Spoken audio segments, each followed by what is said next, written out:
மத்தேயு 27:57 சாயங்காலமான போது இயேசுவுக்கு சீஷனும் ஐஸ்வர்யவானுமாயிருந்த யோசேப்பு என்னும் பேர் கொண்ட அரிமத்தியா ஊரானாகிய ஒரு மனுஷன் வந்து பிலாத்துவனிடத்தில் போய் இயேசுவின் சரீரத்தை கேட்டான்.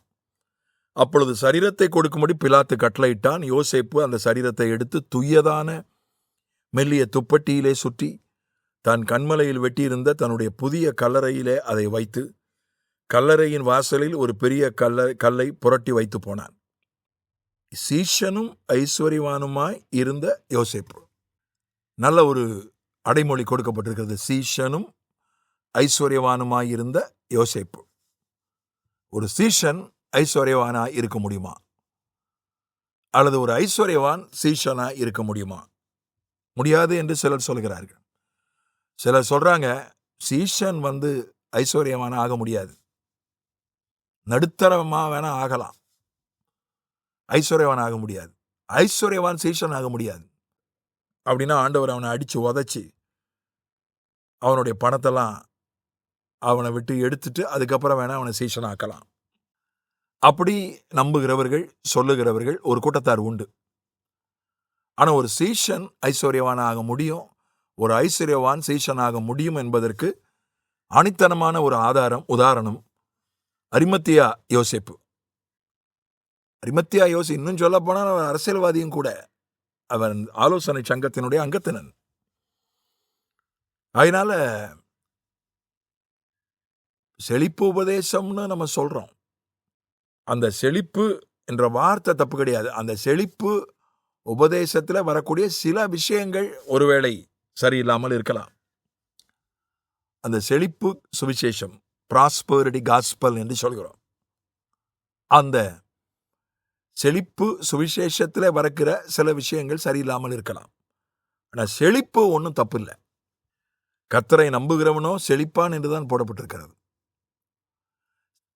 நான் அடிக்கடி வலியுறுத்துகிறது போல செழிப்பு வேறு, ஆடம்பரம் வேறு. செழிப்பு வேறு, சுகபோகம் வேறு. ஒரு அடையாளத்துக்காக, திருமண அடையாளத்துக்காக கையில் ஒரு திருமண மோதிரம் போடுவது செழிப்பு. திருமண அடையாளத்திற்காக கழுத்திலே ஒரு சங்கிலியை அணிவது செழிப்பு. ஒரு பெரிய நாய் சங்கிலி மாதிரி பட்டையா தங்கத்தில் கர்த்தர் என்னை செழிக்க செய்திருக்கிறார் அப்படின்னு ஒரு 3 பெரிய நாய் சங்கிலி மாதிரி ஒரு 3 தங்கத்தில் சங்கிலியை கழுத்தில் அணிவது அது சுகபோகம், அது ஆடம்பரம். அது ஒரு பிரசங்கியார் சொன்னார். அவர் பிரசங்கியார்னு சொல்றதை விட பாடகர்னு சொல்லலாம். சொந்தமாக விமானம் வாங்க போறேன்னு சொன்னார். அதுக்காக கொடுக்குறவங்க கொடுங்கன்னு சொன்னார். சிலர் கொடுத்தாங்க போல இருக்கு. அவர் பேட்டியில் சொல்றாரு, எனக்கு தேவையில்லை தான், சும்மா நான் வாங்கி வச்சிருப்பேன், எனக்கு தேவையில்லை, எனக்கு சொந்த விமானம் தேவையில்லை, ஆனால் வாங்கி நான் நிறுத்தி வச்சிருப்பேன், பார்த்தீங்களா நான் விமானம் வாங்கிட்டேன், கர்த்தர் என்னை ஆசீர்வதிச்சிட்டாரு.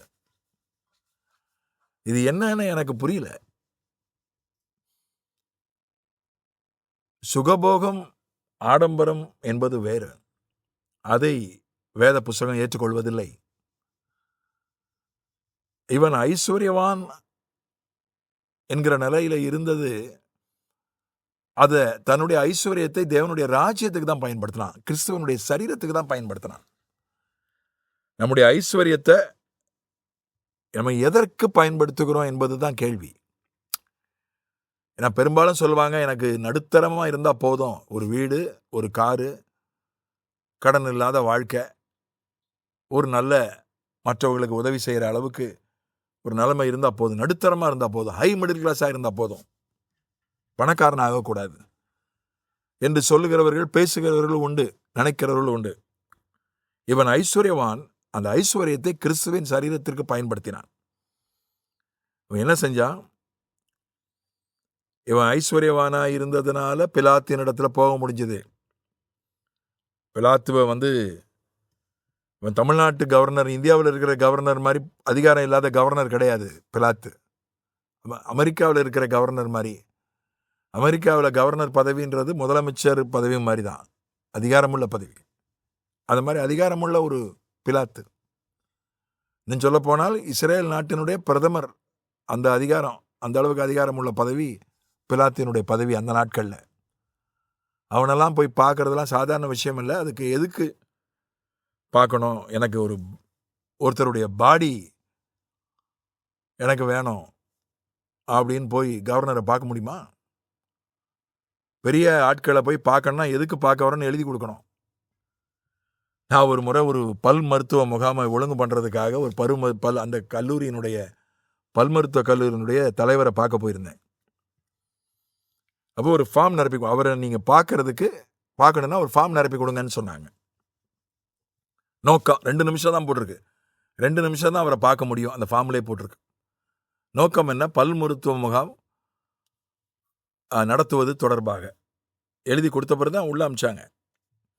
உள்ளே போய் நான் அவரை பார்த்தேன். 2 நிமிஷம் 1 நிமிஷத்தில் நான் வந்துட்டேன். அவர் அதுக்கான அனுமதியை கொடுத்துட்டாரு. அப்படின்னா ஒரு கவர்னரை பார்க்கணுன்னா எதுக்கு பார்க்க போகிறோன்னு சொல்லணும். ஒரு மரண தண்டனை சிலுவையில் அறை உண்டு இறந்தவருடைய உடலை வாங்க வந்திருக்கிறேன். சிலுவையில் அறை உண்டு இறந்தவருடைய உடலை தூக்கி எறிஞ்சிருவாங்க. அதெல்லாம் ஒரு நாயை தூக்கி எறிகிற மாதிரி எரிஞ்சிருவாங்க அந்த நாட்களில். அதெல்லாம் கவர்னர்கிட்டலாம் போக வேண்டிய அவசியம் இல்லை. அந்த அளவுக்கு இவனுக்கு பணம் இருந்ததுனால தான் அந்த கவர்னர்.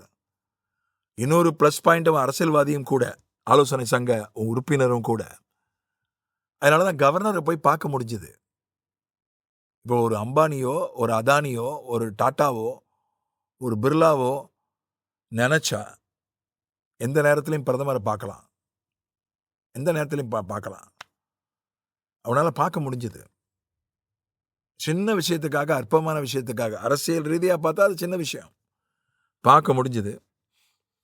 அது மட்டும் இல்லை, ஒரு துய்யதான மெல்லிய துப்பட்டி, ஒரு விலையுறந்த ஒரு உடையில் இயேசுனுடைய உடலை சுற்றி புதிய கல்றை அப்படின்னா அந்த கல்றைன்றது ஒரு பெரிய லட்சக்கணக்கான ரூபாய் அதுக்கு மதிப்பு உண்டு. இப்போ எங்கள் ஊரில் ஒரு ஆசிரியை கொரோனா நேரத்தில் இறந்துட்டாங்க. எங்கள் ஊரில் இருக்கிற ஒரு பாரம்பரிய சபையில் கல்லறையில் அதை அடக்கம் பண்ண கேட்டப்போ பெரிய தொகை கேட்டாங்க. நான் நினைக்கிறேன் 50,000 ரூபாயை நம்ம கேட்டாங்க. அது அவங்க கொடுக்கறதுக்கு தயங்கி அப்புறம் அவங்க எங்கே இறந்தாங்களோ அங்கே அடக்கம் பண்ணிட்டாங்க. அது ஒரு சர்ச்சையானது அந்த காரியம்.